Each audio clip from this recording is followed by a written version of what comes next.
Welcome to doctor Michael's music therapy channel. இன்றைய பதிவிலையும் mindset and our routines அப்படின்ற தலைப்பில் அது எப்படி பாசிட்டிவான மைண்ட் செட்டை வளர்த்துக்கணும் அப்படின்னு பார்க்கலாம். சென்ற சில பதிவுகளாகவே இதற்கு தொடர்புடைய செய்திகள் தான் நம்ம பார்த்துட்டு வரோம். It is in continuation to that. அப்படின்னு சொன்னால் முதல்ல நம்மளுக்கு நிறைய சில பதிவுகள் கூட சொன்னோம். மைண்ட் செட்டுன்னு சொன்னாலே ஓவர் த பீரியட் அதை நல்லபடியாக நம்ம டெவலப் பண்ணிக்க முடியும். சில நேரத்தில் ஒரு 9ஆம் வகுப்பு படிக்கிற ஒரு மாணவனோ மாணவியோ அப்போ எப்படி இருக்கும், அவங்களுக்கு ஒரு 15 வயசு தான் இருக்கும், அட் த மோஸ்ட்டு 16 வயசு இருக்கும் அப்படின்னு வைங்க. 15-16 வயசுக்குள்ளே கிடைக்கக்கூடிய மைண்ட் செட் வேறு தான். அப்போது ஒரு கண்ணோட்டம் மைண்ட் செட்டுக்கு என்ன, அது ஒரு மனப்பான்மை, அது ஒரு கண்ணோட்டம், இப்படி ஒரு எல்லாரையும் பற்றி ஒரு ஒப்பீனியன் ஃபார்ம் பண்ணிக்கிறது அதெல்லாம் இருக்கும்.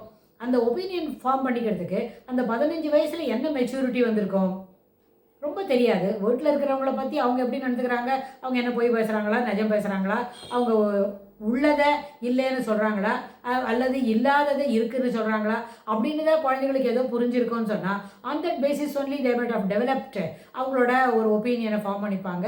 அந்த ஒப்பீனியனுக்கு ஏற்ப அவங்களோட மைண்ட் செட் இருக்கும். இதெல்லாம் ரொம்ப ட்ரைவியல். ஆனால் ஓவர் த பீரியட் அந்த 15 வயசுன்றது 20 ஆகும், 25 ஆகும், சிலப்போ it will cross 30 also. Because ஏஜ்ன்றது வந்து நிற்காது இல்லை, it will never go it in reverse, it will never move in reverse. எப்போவுமே பாசிட்டிவாக என்ன பண்ணோம், பாசிட்டிவ் ட்ரெண்ட் போல் மேலே மேலே வளர்ந்துருந்தால் போகும், ஒரு நாள் கூட ரிவர்ஸில் வராது. அப்போ 15 வயசில் இருக்கிற ஒரு ஒப்பீனியனும் அதுவே தான் 30 வயசில் இருக்கும்னு சொன்னால் how immature the child is.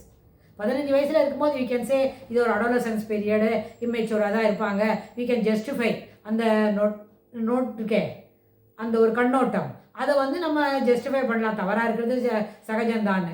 ஆனால் இதுவே இந்த கண்ணோட்டம் வந்து 30ஆவது வயசுக்கும் அப்படியே இருக்குதுன்னு சொன்னால் சம்வேர் இட் இஸ் நாட் ப்ரோக்ரெஸ்ட் அப்படின்னு நம்ம புரிஞ்சுருக்கோம்ல, அது வளர்ச்சி அடையவே இல்லை. அப்புறம் வந்து சிலவங்களுக்கு அடோலசன்ஸ் பீரியடில் இருக்கும்பொழுது அவங்களுக்கு நம்ம சொல்கிறது யாரும் எடுக்க மாட்டேன்றாங்க, நம்ம ஒரு சஜஷன் கொடுத்தா யாரும் எடுத்தே பேசுறதில்ல, அதை வந்து வெயிட் பண்ணு அப்படின்னு சொல்கிறாங்க.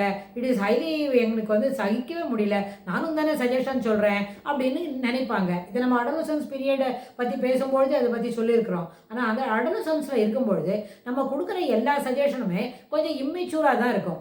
மெச்சூர்டு மைண்ட் இருக்கிறதுக்கு வாய்ப்பு இல்லை. ஏன்னா ஒரு குரூப்பில் 30 வயசு நிரம்பியவங்க 40 வயசு உள்ளவங்கள்லாம் இருக்கும்பொழுது அங்கே 15 வயசில் இருக்கிறவங்களும் சொல்லக்கூடிய சஜஷன் எப்படி இருக்கும், அந்த வயதுக்கு ஏற்புடையதாக மட்டும்தான் இருக்கும். அப்போ அது எங்கே மிளறணும் அப்படின்னு சொன்னால் இந்த குரூப் ஆஃப் 15 இயர்ஸ் ப்ளஸ் அது மட்டும் இருக்கிறாங்களே, 15லேருந்து 20 வயசுக்குள்ளே இருக்கிறவங்க அவங்களுக்குள்ள அது வந்து மிளறுமா இருக்கணும் வாய்ப்பு இல்லைங்க. ஏன்னா சிலப்போ 20 வயசில் இருக்கிறவங்க கூட ஒரு ஏற்புடைய கருத்துக்கு சொல்லலைன்னா அவரை காட்டில் இந்த பையன் 15 வயசு பையன் சிலதெல்லாம் சொல்லி கொடுக்குறாங்கன்னா okay in that group it will be accepted, அது பரவாயில்ல, வெயிட் பண்ணுப்பா, அவன் என்ன சொல்கிறான்னு கேட்டுக்கலாம் அப்படின்னு அப்போ கூட அப்படி தான் சொல்லுவாங்க. ஆனால் ஒரு 30 வயசு எல்லாரும் பெரியவங்க இருக்கிற இடத்துல இந்த மாதிரி ஒரு அடோலசன்ஸ் ஏஜ் குரூப்பில் இருக்கிறவங்களோட ஒப்பீனியன் என்ன பண்ணாது, எடுத்துக்கொள்ள முடியாது, வாங்கிப்பாங்க. That will be that opinion you should keep it and bay. அது என்ன பண்ணுவாங்க, ஒரு தடுத்து வச்சுருப்பாங்க, கொஞ்சம் கழிச்சு பயன்படுத்திக்கலாம். If there is a need arises we will get into it அப்படின்னு சொல்லுவாங்க. இது வந்து அந்த வயதுக்கு உண்டான மெச்சூரிட்டி குறைவாக இருக்கும். அது இல்லாமல் அவங்களோட கண்ணோட்டம் வந்து விரிந்து பறந்து இருக்காது, சமுதாயத்துக்கு ஏற்புடையதாக இருப்பதற்கு வாய்ப்புகள் குறைவு அப்படின்றதுனால தான் அதை அப்படி செய்வாங்க. ஆனால் இதே மாதிரி வாய்ப்புகள் குறைவாக இருக்கிற ஒரு கண்ணோட்டத்தோடவே நம்ம வந்து 30ஆவது வயசுலையோ 40ஆவது வயசுலையும் ஒரு ஒப்பீனியன் சொன்னால் அது என்ன பண்ணுவாங்க, நிச்சயமாக அது ஏற்புடையது அன்று. அதுதான் அதில் தீர்மானமான விஷயம்.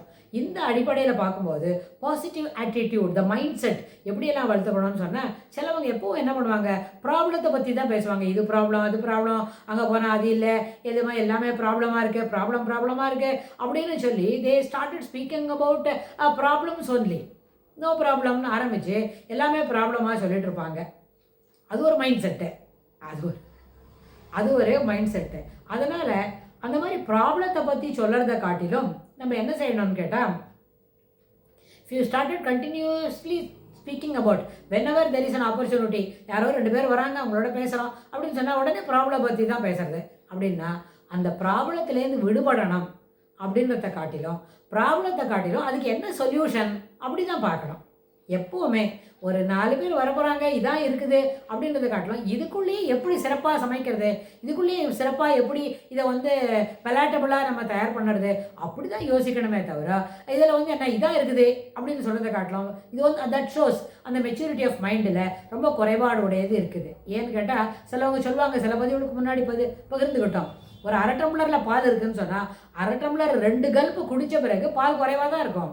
அப்போ என்னாச்சு, பாதி பால் சாப்பிட்டுட்டோம், பாக்கி உள்ள அரை டம்ளர் தான் இருக்குதுன்னு சொன்னால் வாட் யூ ஷுட் சே, அரை டம்ளர் பால் தான் இருக்குது, பாக்கியெல்லாம் முடிச்சுட்டோம். ஒரு அம்மா கேட்குறாங்க, டம்ளரில் பாலை கொண்டு வச்சுட்டு 2 டம்ளரில் மாற்றிக்கோ ரொம்ப சுடருது அப்படின்னு சொல்லி கொண்டு கொடுத்தாக்க நம்ம துளி துளியாக சாப்பிட்டு விட்றோம். ஏன்னா இன்னும் ஆச்சா இல்லையா அப்படின்னா இன்னும் சாப்பிடவே இல்லைன்னு சொல்கிறத காட்டிலும் பாதி பால் குடிச்சிட்டோம், இன்னும் பாதி தான் இருக்குது, ஆஃப் வே த்ரூ அப்படின்னு நம்ம சொல்லலாம் அம்மாட்ட.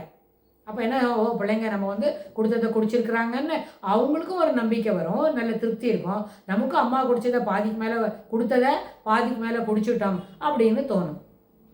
ஸோ ஒரு விஷயத்தை எப்படி ப்ரெசென்ட் பண்ணுறோமோ it makes a whole world of difference. அப்போ என்னாச்சு, ஒரு ப்ராப்ளம் என்ன சொன்னால் ப்ராப்ளத்தை அது சொல்கிறத காட்டிலும் அதுக்கு என்ன சொல்யூஷன் அது போல் பார்க்கணும். அதுதான் பாசிட்டிவ் மைண்ட் செட்.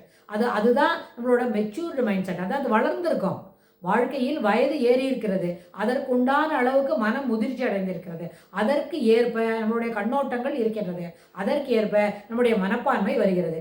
இது எல்லாம் ஒன்றுக்கொன்று தொடர்புடையது. வயது, முடிவெடுக்கும் திறன், அதை பற்றி யோசிக்கிற மனப்பான்மை, ஒரு பிரச்சனையை அணுகக்கூடிய முறை, அதுக்குலேருந்து கிடைக்கக்கூடிய ஒரு கண்ணோட்டம், மனப்பான்மை, முடிவு, இது எல்லாமே ஒன்றுக்கொன்று தொடர்புடையது. இதுலேருந்து மாற்றி உள்ள சொல்கிறதுக்கு எதுவுமே இல்லை. இந்த சீக்வன்ஸில் பார்த்தா யாருக்குமே தவறான ஒரு ஒப்பீனியன் வரவே வராது. ஆனால் இன்ஸ்டட் இதெல்லாம் இப்படி யோசிக்காமல் ஒரு எப்போவுமே கண்ணோட்டமே தவறாக வச்சுக்கிறது, எப்போவுமே தனக்கு யாரோடையான பேசணும் பழகணும் அத்தியாவசியமான ஒரு விஷயங்களை பகிர்ந்துக்கணும் என்ன சொன்னால் கூட அப்போ கூட அது வாயை திறந்து ஒரு வார்த்தை கூட செல்லாமல் நீ சண்டை பதிவில் சொன்னோம் அமைதியாக இருக்க வேண்டியது அத்தியாவசியம்னு. But there is a need. பேச வேண்டிய நேரத்தை பேசாது விட்டுட்டா then you have to be you should have to cut a sorry figure at a later point. அது ஏற்புடையது அன்று. அப்புறம் அன்றைக்கி பேசலேருந்து இன்னைக்கு சேர்த்து வச்சு பேச முடியுமா?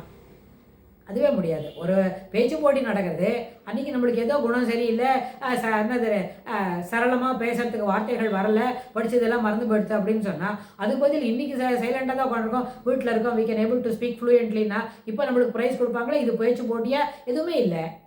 போட்டியில் பேசணும்னு சொன்னால் அந்த நேரத்தில் தகுதியுள்ள நேரத்தில் தேவையான நேரத்தில் பேச வேண்டாம். அது பரிசு வாங்குறதுக்கும் அதான் பொருள். வீட்டில் ஒரு 2 பேருக்கு நடுவில் செய்திகளை பகிர்ந்துக்கணும்னாலும் அதுதான் பொருள். பேச வேண்டிய நேரத்தில் நிச்சயமாக பேசணும். அதனால் எப்போவுமே ப்ராப்ளம் பற்றி பேசுகிறத காட்டிலும் அதற்கு என்ன சொல்யூஷன், எப்படி அதற்கு முடிவு கட்டுறது, அதுக்கு எப்படி ஒரு முடிவு எடுக்கிறது, இதுலேருந்து இந்த பிரச்சனையிலேருந்து எப்படி வெளியில் வருது அப்படின்றத பற்றி யோசிக்கிறது தான் சிறப்பு. அதுதான் மைண்ட் செட்டு. அதுபோல் மைண்ட் செட்டை தான் வளர்த்துக்கணும். தவறான கண்ணோட்டத்திலேருந்து வெளிவந்தால் தான் இதுபோல் நேரானது சரியானது ஏற்புடையது அதுபோல் ஒரு கண்ணோட்டத்துக்கு நம்மளை தயார்படுத்திக்க முடியும். அதனால் எப்போவுமே பிரச்சனைகளை பற்றி பேசுவதை காட்டிலும் பிரச்சனைகளுக்கு தீர்வு என்ன, எந்த முறையில் இதற்கு தீர்வுகள் கொண்டு வர முடியும் அப்படின்னு மனப்பான்மையை வளர்த்துக்கணும். அதுபோல் ஒரு கண்ணோட்டத்தை வளர்த்துக்கணும்னு சொல்லி இந்த பதிவை நம்ம நிறைவு செய்கிறோம். இதுக்கு தொடர்புடைய செய்திகளை வரப்போகிற பகுதிகளிலும் பார்க்கலாம். தேங்க்ஸ் ஃபார் வாட்சிங்.